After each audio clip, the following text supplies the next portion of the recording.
welcome to the introducing series, the first of a 12-part series where we'll be looking at each of the teams that has qualified for Masters Copenhagen. We're going to start with Fnatic, and what we're going to do in this series is basically take a look at some VODs and talk about what the team likes to do, how they play, all of that stuff. We're going to take a look at what maps they like, how good are they at pistols and ecos, what agents they like, all of that, so that when Masters Copenhagen comes around, you'll have a very good idea of what all of these teams are doing. And so first, let's start off with some of the VODs and talk about Fnatic. And we're going to start here with our first clip on Bind against Guild, where Fnatic are on the attacking side. And I must say their attacking side on Bind is extremely good.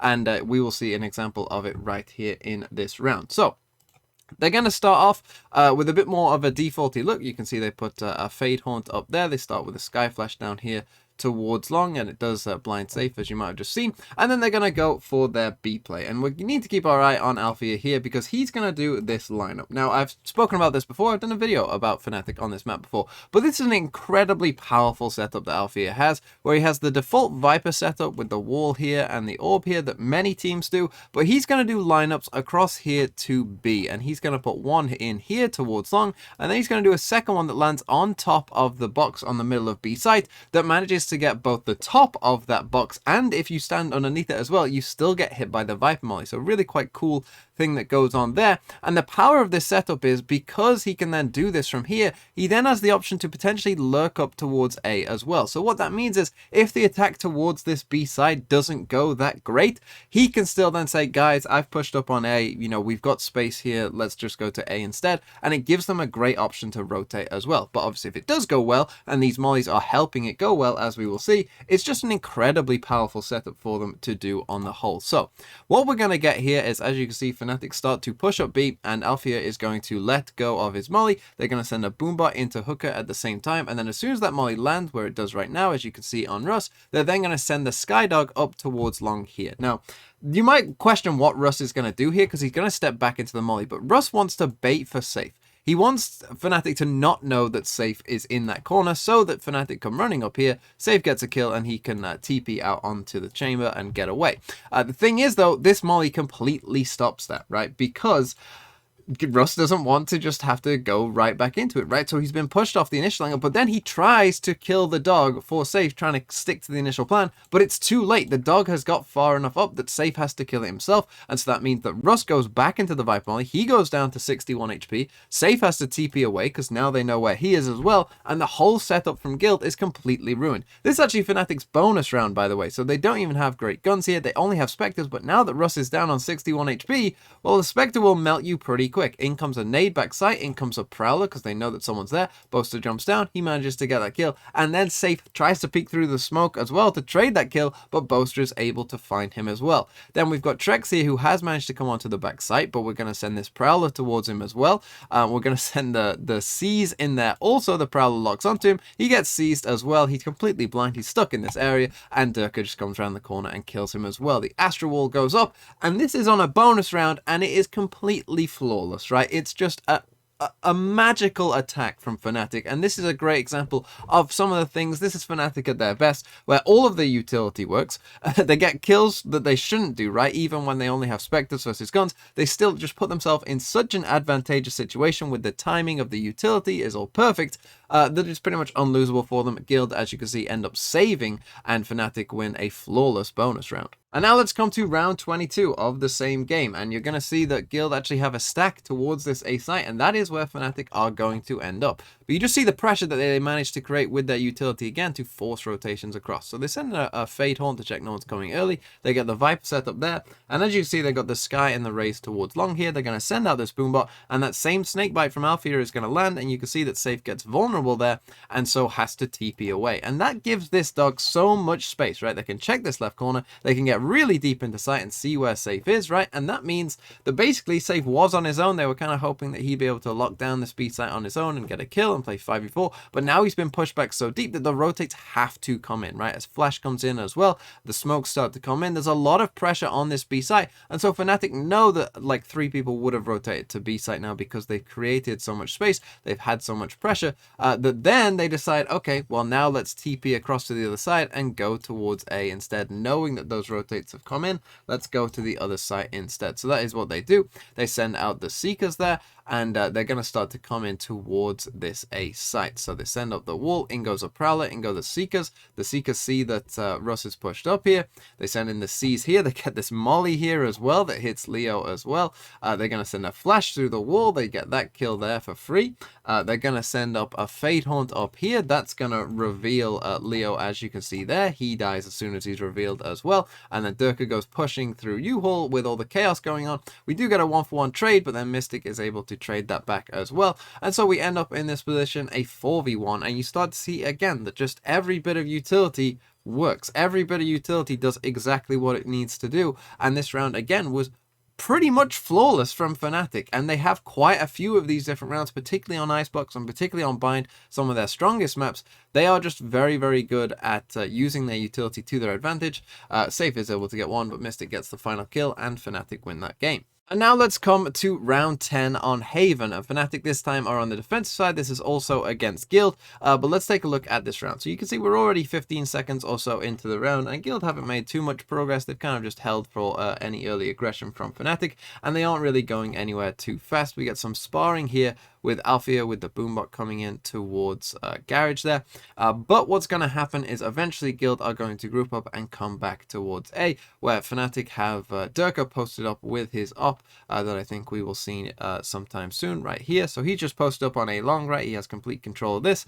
So Guild, knowing that, want to push him off this angle. They send in that Prowler to try and see if he's anywhere close. He isn't. They start jump peeking it, and actually Durka does miss the shot. In comes the stun, and they push him off this angle, and so he has to retreat off it. But he does manage to find the next kill just there as the Fatal comes in, and actually looks pretty sticky. We see some great utility coming out from Fnatic to delay them as well here, right? You got the Aftershock, and then they even send in this Breach Ult as well, but that Breach Ult does just miss Trex and Leo here on shore, and so Trex pops his Raze Ult as well and gets a bit deeper in onto the site.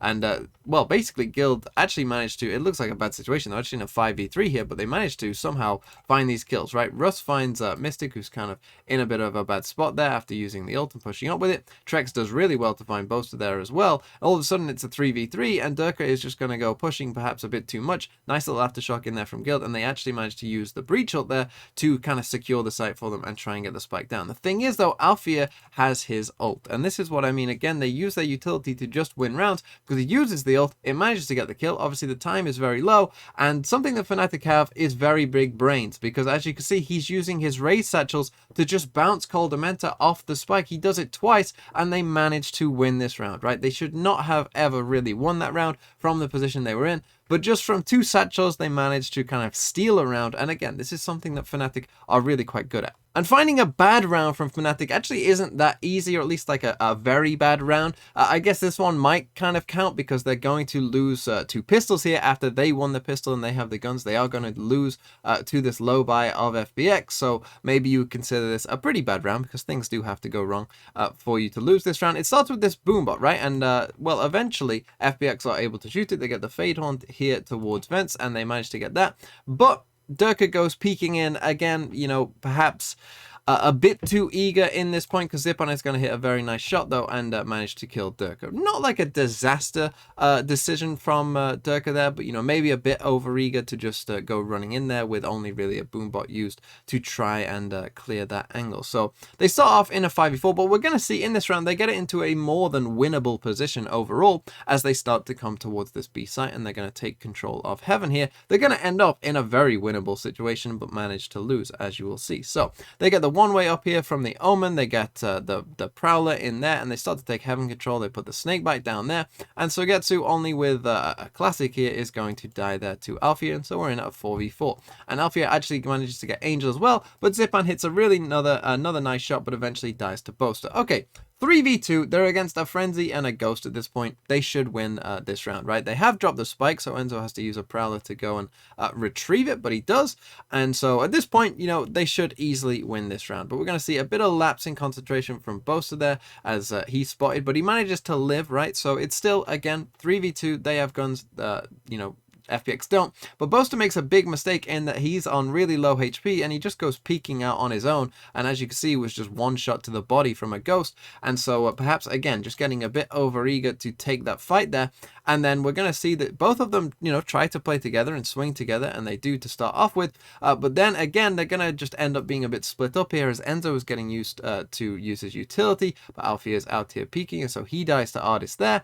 Enzo is able to get one, but now down on 43 HP, and Ardis has his own Spectre now. He manages to win the round. So we see in that round, perhaps at times they can be a little over eager in terms of taking fights, and it cost them this round. And I think that is something that Fnatic sometimes do. You know, Durka in particular can be known to, you know, want to be involved and get in fights, but it is Durka, so he's going to win most of those fights. So you kind of let him do it and get away with it, but sometimes it can cost them. And so now let's end taking a look at some of Fnatic's stats. So this is from all of EMEA Stage 2, and we can see the maps that they like to play and what they tend to do on these maps. So you can see Fnatic tend to win a lot of maps, right? Only on Ascent have they lost more than one game. They always ban Breeze, but even if we look at Ascent, right, both of these losses were actually to FPX, who are probably one of the best Ascent teams in the world. And you can see that actually the round win rate is not that bad at all on Ascent either. So it's not like they're getting destroyed in these games. They're always pretty close. They just happen to have lost to you know, one of, if not the best Ascent team in the world perhaps. On Bind they absolutely destroy, as you can see. On Fracture they're destroying, particularly on the defensive side as well. On Haven they're destroying pretty much as well. I mean, Icebox's attacking rate is absurd. That obviously is their favorite map, as you can see, playing it 6 times, which is more than double of any other map, but doing really well. Split, their attack side perhaps is their one weakness, is their attacking side on Split, but their defensive side makes up for it as well. So as you can see, their map pool is very deep. They are very good on a multitude of maps, and in particular, try not to play them on Icebox. When it comes to the agents that they like to pick, obviously I know that what maps they play will influence this a bit, but you can still take away some things from this. For instance, the fact that they don't pick Brim on any map, right? That's quite rare. You know, most teams will pick Brim on both Fracture and Bind, but Fnatic decide not to and go with Astra instead on those maps, and then pick Omen pretty much on every other map. I don't know if it's just Boaster's comfortable you know, on those other agents, or whether they see there's more value in it, but yeah, they aren't a fan of Brim, it seems, and they are a big fan of Viper, playing Viper pretty much on every map they can. Obviously Icebox is a big sample, but they don't play Breeze, so that kind of balances it out. But then they play Viper on Split, they play Viper on Fracture, they play Viper on Bind, when a lot of other teams don't play Viper on any of those maps. Fnatic are sticking with the Viper, and as you can see, really love to play Viper. They don't play Cypher, they play Chamber more than most teams as well, only not playing him on Bind and playing him on every single other map. This Killjoy and Sage number is solely Icebox, so this is where the Icebox thing does come in. I don't think they are massive fans of these agents, they just play Icebox a lot, where they do play both of those agents. This is where it gets quite interesting. They don't play Jet or Neon at all. They just straight up refuse to play either of those agents, and they play Raze on every other single map other than Icebox. So they're big fans of Raze. They are not in on Jet and Neon at all. They believe solely in Raze. In terms of initiators, again, they are a big fan of Fade and Sovus, more so than the others. So, you know, they seem to value this kind of information gathering agents over the others.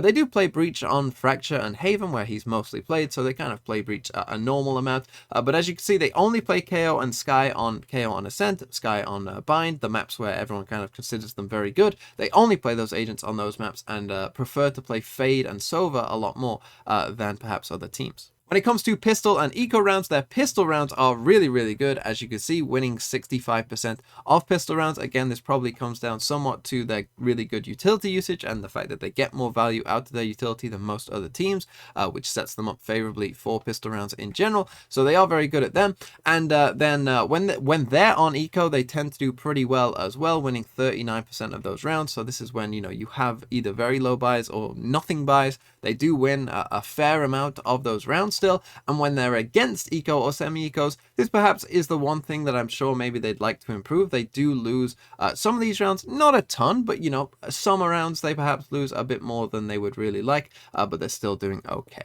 And so that was the first in this introducing series. I hope you enjoyed it. Let me know what you think of the format on the whole. And yeah, we'll be going through each of the teams that has qualified for Copenhagen, so you can you know, enjoy and learn about every single team that you will be watching.